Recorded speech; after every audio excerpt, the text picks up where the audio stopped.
This program is about unsolved mysteries. Whenever possible, the actual family members and police officials have participated in recreating the events. What you are about to see is not a news broadcast.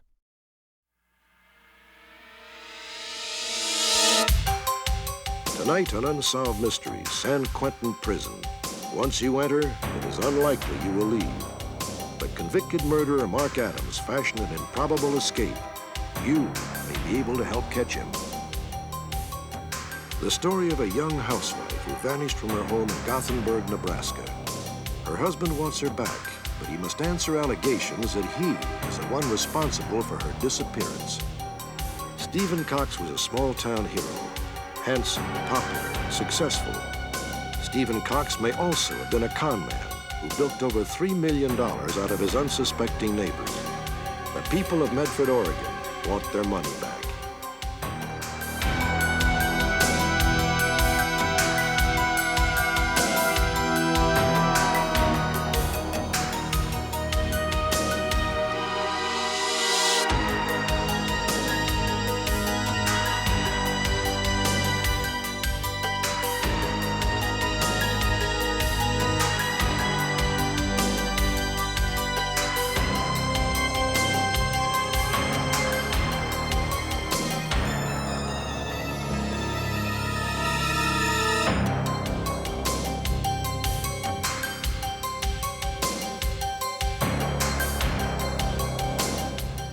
A young housewife who disappeared, a local hero turned bad, an escaped convict. 3 people whose fate remains a question mark. Perhaps tonight we'll find some answers. Also a special appeal from the police in Philadelphia, who will ask for your help in tracking down a murderer. Join me. You may be able to help solve the mystery.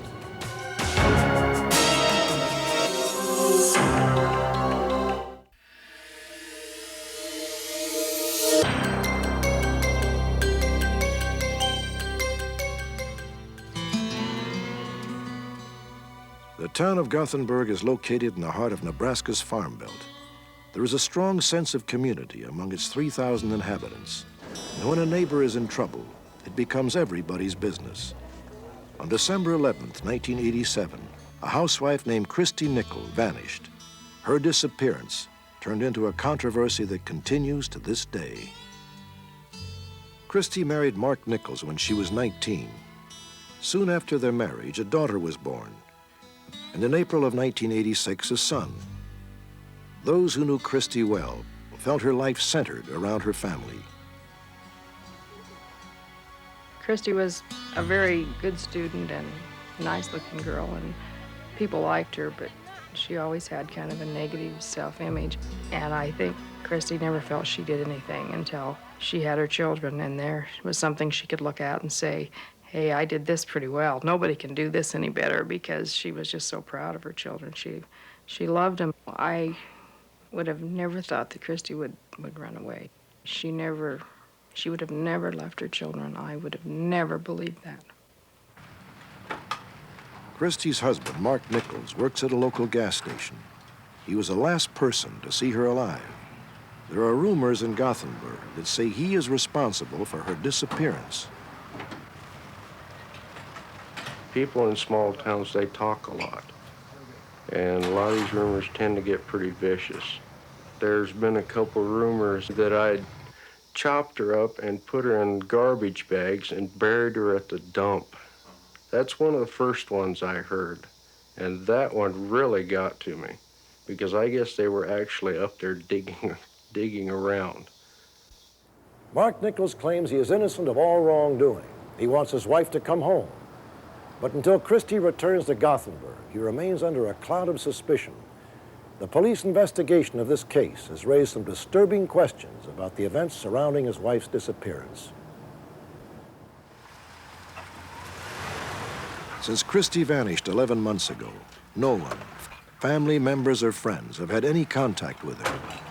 For this reason, the Nebraska State Patrol has been called in. Officer Terry Ahrens is in charge of the case. And as the investigation has proceeded, it's starting to look more and more like a foul play situation. There's just a lot of things that aren't ringing true, that don't appear like your normal missing person situation. Christi, let's Police just take began you to down uncover the evidence exam room. the Nichols marriage was in trouble. Mark, could you just wait out here for a few They learned minutes? that Christi had been seeing another man. 10 days before her disappearance, she had gone to a local hospital for treatment of an injury she received during a fight with Mark. Gone over the x-rays, and it doesn't look like your thumb is broken. However, it's The only obviously bad fight I different. can remember is when I was trying to get her to stay home from going out, and she was getting so upset at me, she started to try to hit and kick me, and that's when she burned the side of my neck with a cigarette she was holding. And I tossed her onto the waterbed, and she landed wrong and kind of twisted up her thumb underneath her. What exactly happened to your finger tonight? I saw Christi on the Friday after Thanksgiving. She came to the emergency room complaining of a sore thumb. She was acting like a scared rabbit, if you will. She's never been one for great eye contact or been very verbal. She obviously wasn't telling me everything either. Mark was in the hallway nearby, and I couldn't, looking back, really tell if it was reassuring for her to have Mark there or not. Christi also told her cousin, Debbie Fredrickson, that she had been abused by Mark. When I went to see Christi, she was working at the bar, and she was having problems with her husband. She would tell me that her husband would beat her. When we left the bar, Christi showed me a bruise on her side, and it really scared me. I told her she needed to go get help from somebody, and I asked her how it had happened, and she said her and Mark had gotten an argument, and he had thrown her around, and she just acted like it wasn't a big deal. It was something that happened a lot. As far as a violent argument, which there seemed to be a lot of rumors going around that I was always beating up on her, that's just totally wrong. Oh, hi. You're Mrs. On December Nichols. 9th, 2 days before her disappearance, Christi went to an attorney to begin divorce proceedings. What can I do for you, Christi? Well, I need some help. What's your problem?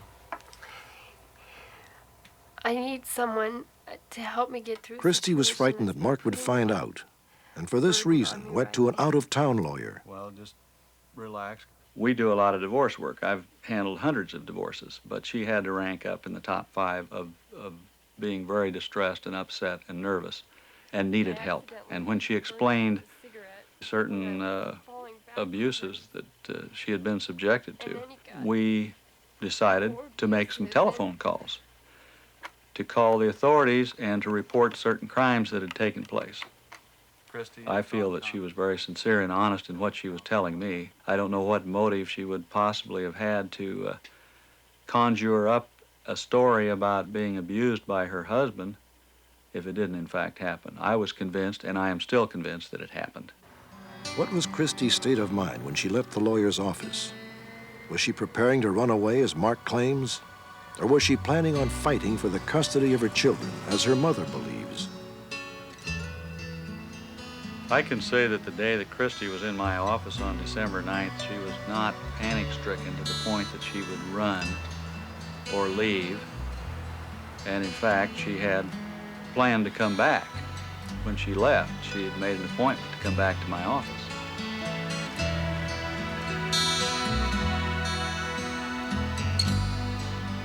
The day after this meeting, December 10th, Christi and Mark went Christmas shopping with their children. This was the last afternoon she would spend with her family.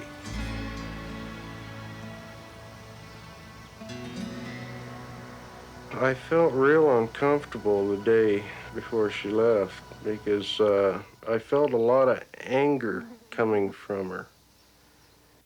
That evening, the couple hired a babysitter and went to the local bar where Christi worked. Or he won't go to sleep. When I babysat the night that she disappeared, I was surprised that those two were going out, the both of them were going out, because I knew they weren't getting along. When we were at the bar, things seemed to be going real well. I felt there was a good attitude about herself and myself, and a lot of laughing and carrying on. Mark and Christi left the bar around midnight and drove to an all-night convenience store. At 12:30, they headed for home. According to the babysitter, Mark arrived home between 12:30 and 1 o'clock in the morning. The babysitter was doing her homework in front of the television and doesn't remember seeing Christi. Tom Banks is an electrician and says for the time being. I was about 5-6 yards behind her when she reached the door, and she walked right by the living room where the babysitter was at, back towards the kids' bedroom, and went into the main bathroom. It seems strange because Mark had paid me with cash when Christi usually pays me with a check. It was unusual for Mark to pay me. Is that enough? Yeah, that's fine, thanks. How was everything? I really can't believe that I didn't see her because I would have heard footsteps and I would have heard her go into the bathroom because I was there, I mean, what, between 5 and 10 minutes so that I would have been able to hear Christi somehow. But I didn't hear or see Christi. According to Mark, Christi went to bed immediately after the babysitter left. The last time he says he saw her was at 2 a.m. when he went to sleep beside her. And that's the last thing I remember until my kids woke me up the next morning. And the first thing I noticed was she wasn't in the bed. Mark claims he searched the house and noticed Christi had taken a suitcase full of belongings with her. Christi? But both family cars were still sitting in the front yard. At 9:30 in the morning, Mark received a phone call from Christi's mother, who lived 100 miles away. Even though he knew his wife was gone, Mark told her mother that Christi was still in bed, asleep. I'll ever call you. I didn't want to worry her at the time because I didn't know where she was, so I told her that she was still in bed sleeping because I didn't think she felt real good. At 11:30 a.m., Mark took his children over to Christi's grandmother's and asked if she could take care of them, as he was planning to search for his wife. You take the kids. Well, I didn't think much about it at the time, but like I say later, he never asked me at all or telephoned me, to take care of the kids, where they always did before. That was really about the strangest thing. Yes, can I help you? He never asked if Christi was at my house or if I'd seen Christi.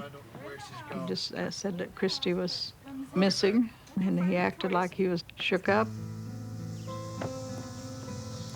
I spent approximately 2 hours just riding around town trying to spot her, maybe coming out of a store, or I drove some residential streets where we knew some people.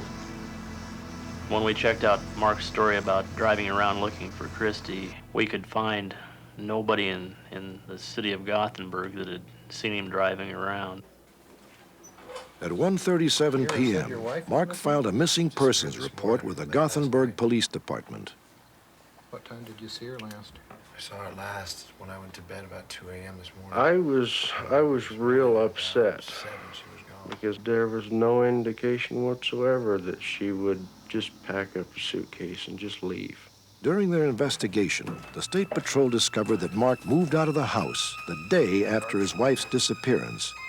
A few weeks later, he boxed up all of her clothes and sold both of their cars.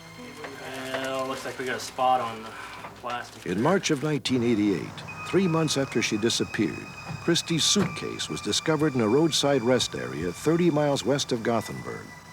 Police found it surprising that earlier, Mark had precisely detailed all of its contents.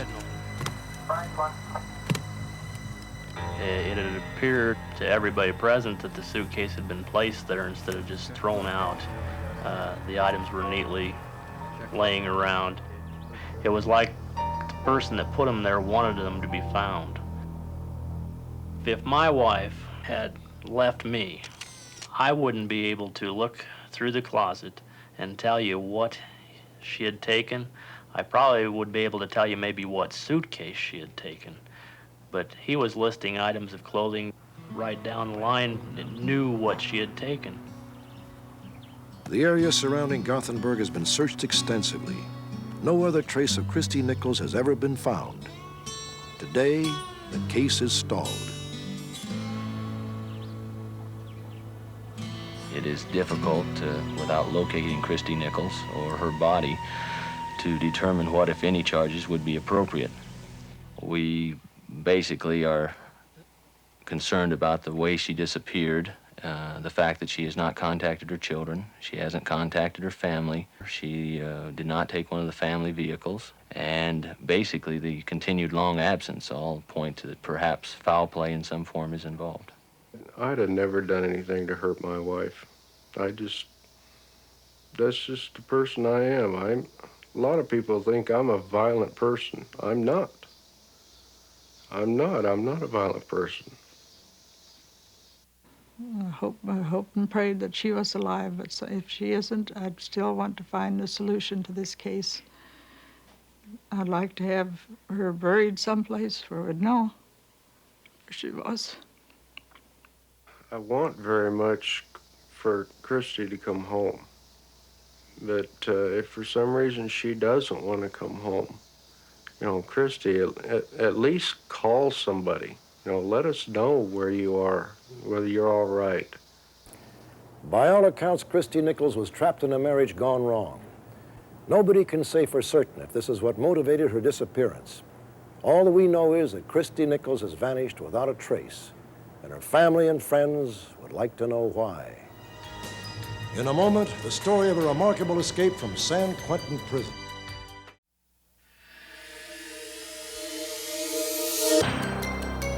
Last October, we examined the mysterious disappearance of Gail Delano, a 35-year-old mother of two who vanished from her hometown of Wiscasset, Maine. After her second divorce, Gail Delano sought companionship by placing personal ads in a local newspaper. On June 21st, 1986, Gail drove to a restaurant in the nearby town of Brunswick. She had told her two teenage sons that she was meeting a man named John who had responded to one of her ads. Gail Delano's family never saw her again. 2 days later, police found her car abandoned in the restaurant's parking lot. Later that day, a restaurant worker found Gail's keys in the same spot where her car had been parked. 2 weeks later, Gail's purse was found. Though it seemed untouched, it contained no money. For 2.5 years, investigators and Gail's family were baffled. Update, Mobile, Alabama. The 2.5-year search for Gail Delano has come to an end. Tragically, she took her own life shortly after she disappeared. A forensic administrator in Mobile watched our program and recognized Gail's photo as a woman who had died in a local hotel room in 1986. And when I saw the photograph, I immediately saw the resemblance between Mrs. Delano and an unidentified body that we had in our laboratory in Mobile. After 2 weeks of forensic tests, positive identification was made. Police now theorize that Gail Delano orchestrated her own disappearance. They believe that after she drove to the restaurant, she hid her keys somewhere on the car, removed all the money from her purse, discarded it, and then flew to Alabama. That evening, she checked into a hotel in Mobile, where she registered under the name Jackie Stafford. 3 days later, police discovered her body. She had died from a drug overdose. On November 11th, Gail's family held a memorial service for her in Brunswick, Maine. Gail's family showed remarkable courage, as for 2 long years they searched for the truth. Her loss saddens us all, and to her parents and sons, we send our deepest sympathy.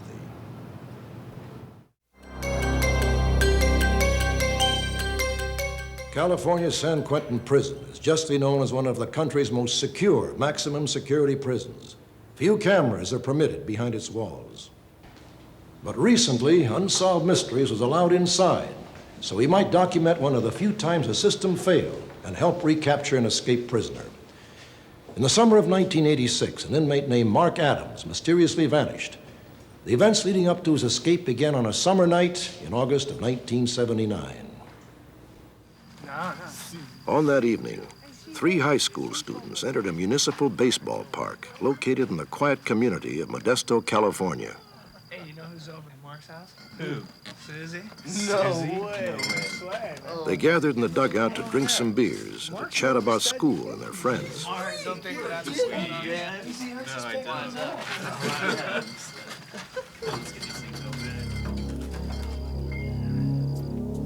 Three figures appeared out of the darkness.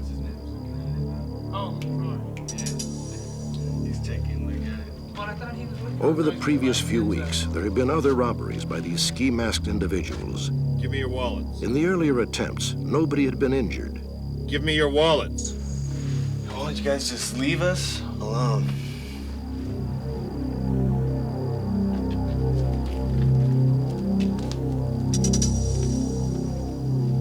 Whoa, whoa, whoa!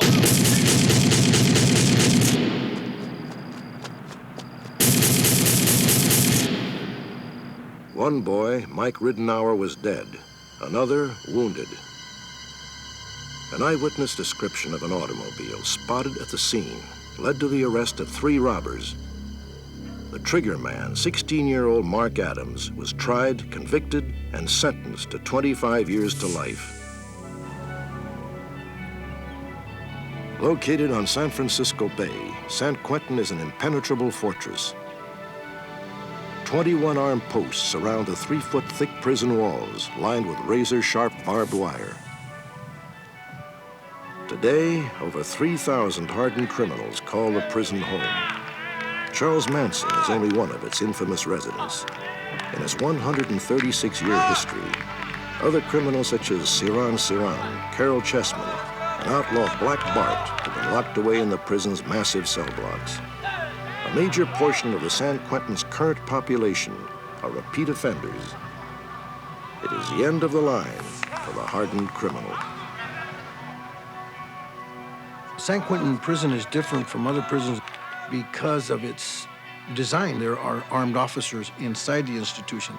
They're in gun walks and manned areas where there's weapons inside the institution. Mark Adams was here because of the physical plant and security that San Quentin can provide inmates like Mark Adams.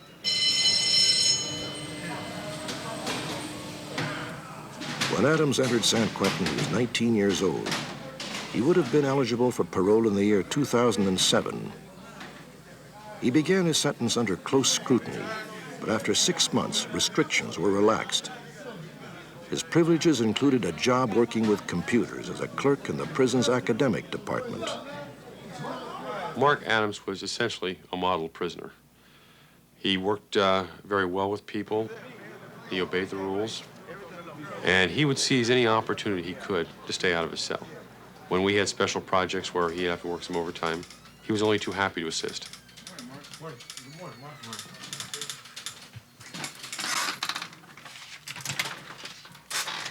I'm sure that Mark Adams took advantage of his position. He probably checked schedules, he probably checked timing. He wanted to leave no margin for error. On June 10th, 1986, 4 years to the day after he was put behind bars, Adams secured an authorized pass allowing him to leave work early. I'll see you later. Where are you going? Going to the dentist's office. Okay, I'll see you tomorrow.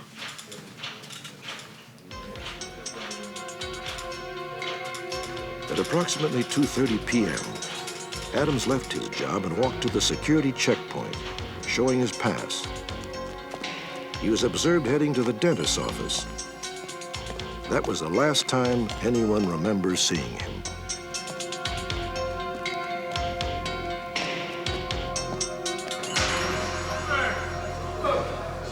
At 4:15 p.m., the inmates returned to the cells for the afternoon head count. The 4:15 count, when there's no hitches, will take approximately 45 minutes to clear. Inmate, let me see some skin. If something is wrong with the count, if there's one person that cannot be accounted for, most often there's a simple explanation for that miscount. If you can't find any error then, you go cell by cell, bed by bed, with an officer and a picture of those people assigned to those cell blocks and that particular cell. Win. Good. 2A11 ID. 2A12 negative. No, showing Adams in here. At approximately 4:45, Adams was confirmed missing. Immediately, San Quentin locked down. All access to the prison, inside and out, was sealed tight. Every prisoner was confined to his cell, their few privileges revoked. We do down in the hole, that's where it is. An intensive search by correctional officers was fruitless. No trace of Mark or the method of his escape was found.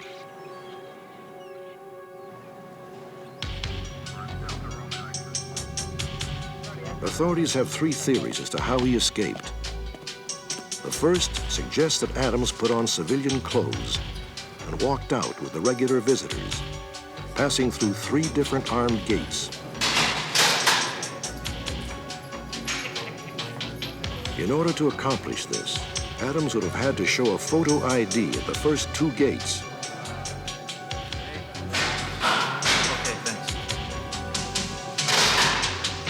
A second theory proposes that Adams simply went over the 25-foot prison wall. When an inmate has to make that move from a blind spot over the wall, he has to go from an area of concealment to one of visibility. It can happen in a matter of seconds, but in those few moments that it took to hit the wall and scale it, the officer's looking in another direction, an escape is perpetrated. The chances that Adams could have made the climb are extremely slim. Shortly after his escape, 3 inmates attempted to scale the wall. All 3 were immediately captured, and 1 was injured in a struggle with officers. We considered also in our investigation of the possible ways of escape is, could he have gained access to a vehicle? It's possible that Mark Adams could have studied vehicles which do pass in front of his area of assignment.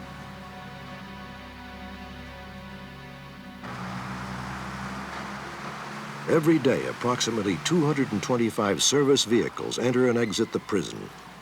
Each must pass through a guarded inspection area for a thorough search.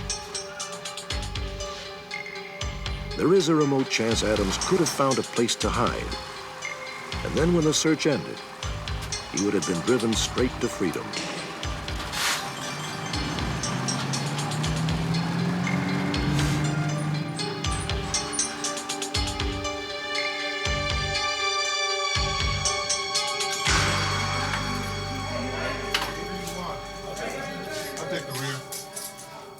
If there were a mistake in the security system, Adams would have been the type to look for it. He would have been the type to find it. And he would have made plans to exploit it. And as a result, that's precisely what he did. It's been 2 years since Mark Adams has escaped from San Quentin prison. And in those 2 years, we have not found any concluding or convincing evidence to tell us how Mark Adams escaped.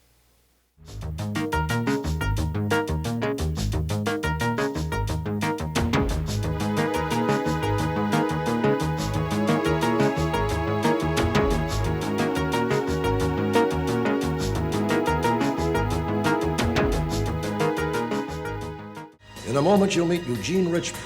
He vanished after defrauding his friends and neighbors of $3.5 million. Came back to face the music. His alleged accomplice, Steven Cox, is still at large.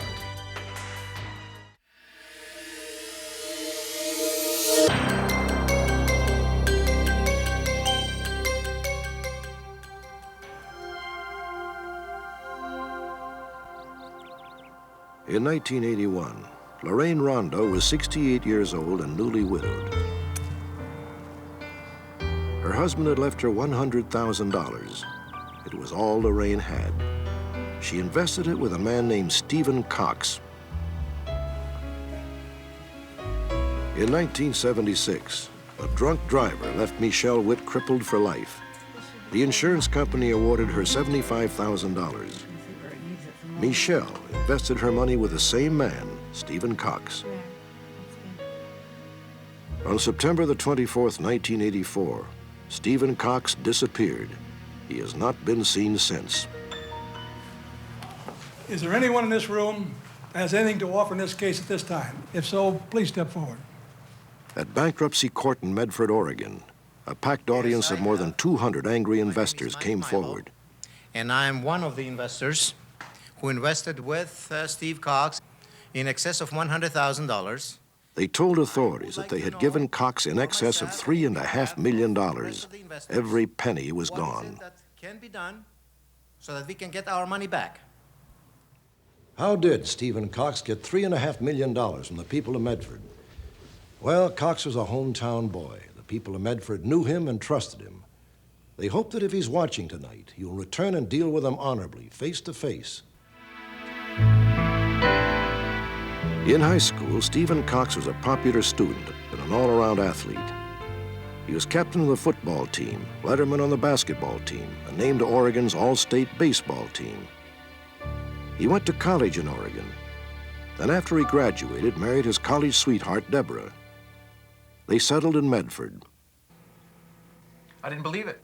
No. In 1982, he started his own company, S.D. Cox Investments. That's what I'm talking about.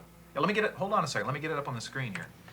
When he first began, all the indications we have are that his intentions were good. He had had some luck with commodities, with other investments, gold and silver and other things, and he really wanted to make money for other people. At the same time, he made money for himself. Looking at it right now. Steven Cox attracted investors by offering a rate of return as high as 25%. Good morning, Michelle. Hi, how are you? I'm fine. How are you? Good to see you both. There was only one catch.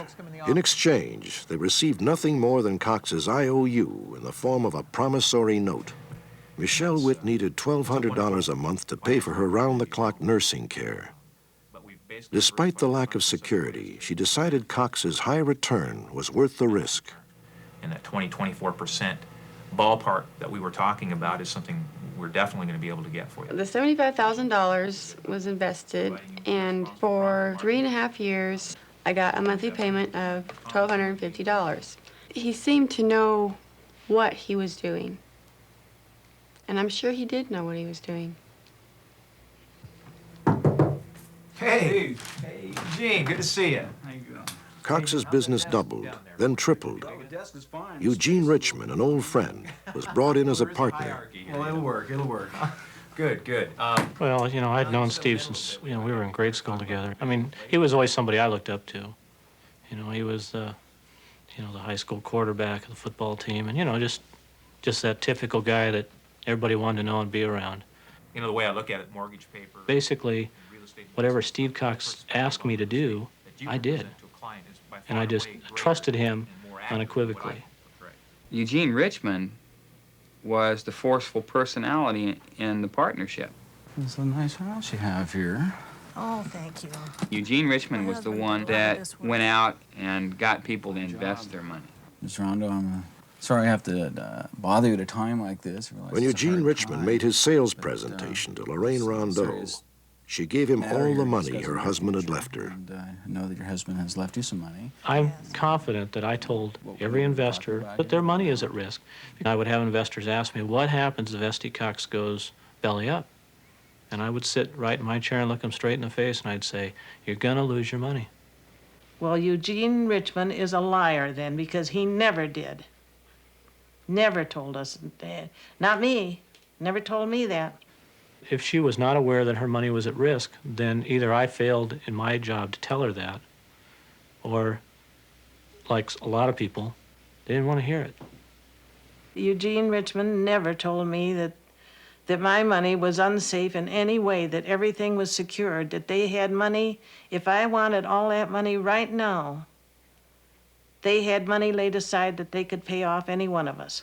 Yeah, the cracks, definitely the cracks first. By 1983, S.D. Cox Investments was flourishing. The firm bought a restaurant, a neighborhood bar, a video arcade, 2 jewelry stores, and an inventory of gems worth hundreds of thousands of dollars. When you have a situation where a local businessman looks successful and other people are going to the bank with the checks, they're making the deposits, that will get around. That facade works. People see the Porsche drive by and their heads turn. People see the Mercedes drive by and they think that guy's successful. They don't realize that maybe that guy is, is not making ends meet and he's 2 payments behind on the Porsche. By 1984, many of Steven Cox's investments began to go sour. In my opinion, Steve was not a good businessman. In Steve's case, he made some wrong decisions. Well, I'll talk to you tomorrow about that. That's a whole separate thing. Now, I don't want you... You know, there's some real estate that wasn't panning out the way it was supposed to pan out, and you had to feed it. You had a restaurant he was feeding. And instead of just cutting it off, he wanted to hang on. That's the important part. You know, he was competitive. He didn't want to lose, ever. $50,000. $50,000. You heard me the first time. What happened is Steve Cox had some luck at the very beginning. He had some good fortune. He made some money. And as he continued to pay 22 or 25% interest, he had to get more and more people involved at the bottom in order to be able to do that. It's like a pyramid scheme. There's nothing to back up his promises to pay back this money. That's a house of cards. Eventually it has to fall. Well, look, what do we need to do to turn this thing around? You know what we need to do. We need to turn those numbers around. The way you're going to turn those numbers around is getting more clients. All right, I see you've got my flowers. Yes, I did, Eugene, and thank you so much. As a last resort, Eugene went back to Lorraine Rondeau and asked for her last $5,000. Do you have some savings to cover them with? Well, I'd been in the hospital, and Eugene came over to the house to see how I was doing, and he said, "Do you have money enough?" And I said, "I have some in savings." So he suggested that I take the $5,000 and put in so that I would be getting some interest. So I wrote him a check for $5,000. I couldn't even tell you right now whether she invested any money or not. I do not recall. At that time when I saw her, I had no idea that I was going to be going or Steve was going to be going. I mean, I didn't even know I was going to leave with Steve until the day that I left. We have a problem. I've got to leave the area. It came to a point where Steve just said, "I'm leaving town." And I'm going, "Wait a minute, you're going to leave and I'm going to stay here and face this entire thing by myself? What am I going to do? Everybody's going to come knocking on my door and say, 'Where's my money?'" And I felt like I was going to get lynched. The important thing is Deborah and I are leaving town. Now, are you going with us or not? Can you make my a decision? choice was to stay here or go with him. Are you with us? Are you And going or not? I ended up by leaving with Steve and his family. I'm going with you, Steve. Okay. All right. Definitely there was a premeditated decision on the part of Steve Cox and Eugene Richmond to fold up and leave town. Let's quit beating around the bush. They planned to leave for at least a month before they just didn't show up one morning. Thanks for sticking around, you guys. I realize it's your weekend. I'll make it short. On Friday, September the 21st, 1984, Eugene Richmond told his employees that he and Cox would be out of town on business through Monday. As usual. We'll be back on Tuesday. So unless you've got any questions, see you Tuesday.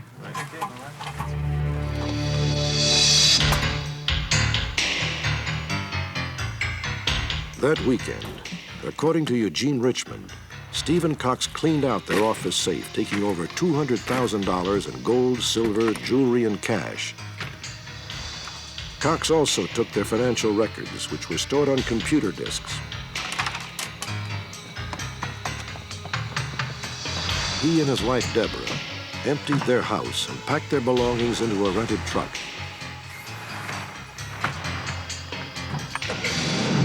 Along with Eugene Richmond, they furtively departed Medford. Their final destination, Hawaii. Steven Cox, Deborah Cox, and Eugene Richmond dropped completely out of sight, and the people of Medford, Oregon had lost $3.5 million. But the story of the missing Medford millions was not over. The authorities learned that Steven Cox might have disappeared from Medford because he feared for his life.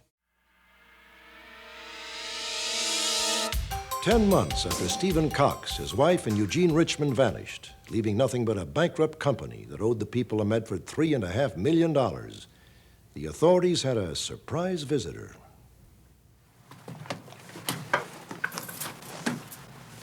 Debbie, we appreciate you coming in for this interview today, and we'll try. In July of 1985, Stephen Cox's wife, Deborah, returned to Medford, and through her attorney agreed to cooperate with the authorities. What was your position with S.D. Cox Investments? She wasn't actually wanted as far as being a fugitive. We did want to talk to her, but there were no criminal charges pending. Then, within a week, Eugene Richmond also wanted to surrender himself, and so arrangements were made for him to surrender himself in the company of his attorney and to be interviewed and then to be processed on the fugitive warrants that were outstanding for him at the time. But for the most part, the information that we did glean from these interviews was really not helpful to us. How much money did you have to live on, and how much did you take with you? Sergeant Sweeney, concerning that matter, we're not answering those questions today. Do you accept any responsibility? Eugene Richmond wouldn't make any statements that could be used to incriminate him, and he couldn't really say anything about Stephen Cox without incriminating himself. As a result of that, we're still looking for S.D. Cox, or Stephen Cox. One thing Richmond did tell the police was that in 1983, Cox had become involved with a mysterious investor. Heyday on those rocks was fantastic. All right, I'm glad to hear that. You should be. I just want to remind you, Steve, that I'm not a man who likes to lose money. There was an investor that invested hundreds of thousands of dollars with S.D. Cox Investments. And as security for his investment, he had taken out a life insurance policy on Stephen Cox. Before Steve and I left town, okay, and I went to him and said, let's shut this thing down, bring in a judge, and just do a Chapter 11 and you know, just close it down, you know. Steve said, I can't. And it was because of this fella, because he owed him money, and Steve just felt like if he didn't pay this guy back, he would just hurt Steve or his wife or his kids or something. Especially since we know of the threat, we know who the individual is, the individual would have to be a fool to come back and kill Stephen Cox because he didn't get his money back. Eugene Richmond pled guilty to charges of racketeering and served 2 years in prison. Stephen Cox is still at large. The message I'd like to send Stephen Cox is that he should come in, turn himself in, and face up to the people that he's really hurt. Short of Steve Cox winning the lottery and coming back and paying back all of his investors, I don't foresee them ever being able to recoup any of their losses. Steve Cox is the one who's in prison right now. He's the one who's doing time right now. And he will continue to do time until he turns around and faces the situation, until he lives up to his responsibilities. Because Steve, every day, has to wonder if somebody's going to walk in to where he's working, or if he's going to be at the market and somebody's going to see him. It's a small world. Stephen Cox is 6 feet 2 inches tall, has blonde hair and blue eyes, and weighs over 200 pounds. He is now 38 years old, and he may be wearing a toupee as well as a beard or mustache. Update. Stephen Cox has been arrested in Lake Mead, Nevada, 25 miles southeast of Las Vegas. 5 days after he fled from Boise, Cox checked into the Lake Mead Lodge Motel. He registered under the name John Strauss and listed an Arizona address. He was not the normal guest. He stayed in his room all day long. He would only leave at night. Very seldom did he leave in the daytime. And we noticed that the license plates were not the same as he had put down on his registration card. And that made us a little suspicious, but yet nothing we could put a finger on. 2 weeks later, Edna Reed made a startling discovery. One day when I was out on the grounds, I saw the guest come out of his room. Instead of putting his trash in the bin in front of his room, he took it up to number 35, which was several doors away. And when I went to empty the trash out of that bin, I found the crumpled up letter. And like any curious female, I read the letter. When I read the letter, I saw the part that said something about the Unsolved Mystery Show being a bombshell. I showed the letter to my husband, Harold, and between the two of us, we decided it was time definitely to call the Rangers and tell them about the guest. Lake Mead Park Rangers immediately ran a computer check and discovered that the car belonged to someone other than John Strauss. On the morning of the 14th, we began to look for the person by going to the Lake Mead Lodge to see if we could identify, in fact, who he really was. When we got there, the vehicle was gone and the person was gone and had been gone for 15 or 20 minutes. The next morning, park rangers spotted Cox's car and pulled him over in the parking lot of the Gold Strike Casino. After we made the traffic stop, he produced identification, a driver's license issued to a Robert Davis. And we checked that name and date of birth through the NCIC computer and found that it was an alias used by one Steven Cox and that there was a warrant for Mr. Cox. At that point, we placed him under arrest. During a search of Cox's car, park rangers uncovered a small fortune. When we looked in the passenger compartment of the vehicle and in the trunk, we found suitcases and other luggage-type bags filled with jewelry, rings, necklaces, collector-type baseball cards, some gold coins, silver coins. And I was really very curious to know why he had it in the vehicle and if, in fact, this was the stuff that he was wanted for taking in the first place.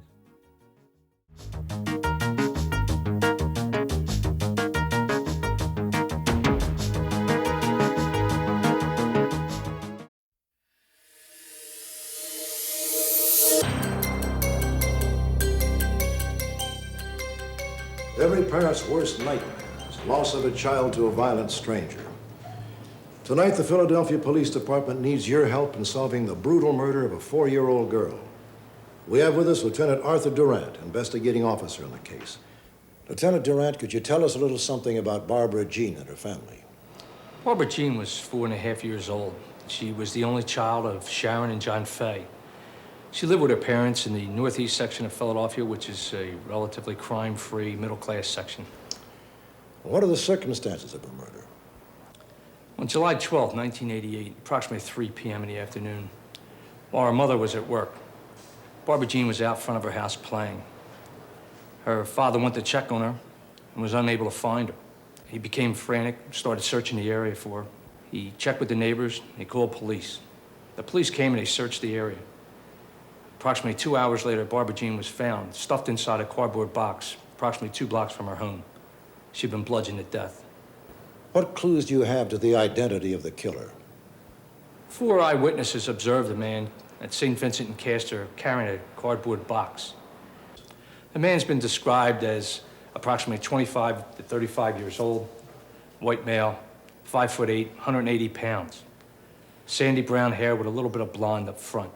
At the time, he was wearing a white t-shirt, cut-off jeans, and he was carrying a cardboard box that previously had contained a 13-inch color Hitachi television set. How can our audience help solve this tragic crime? We feel there's somebody out there tonight that might have seen this male on January 12, 1988, or might know somebody that's engaged in this type of criminal activity that might have been in the Philadelphia area and fits this description.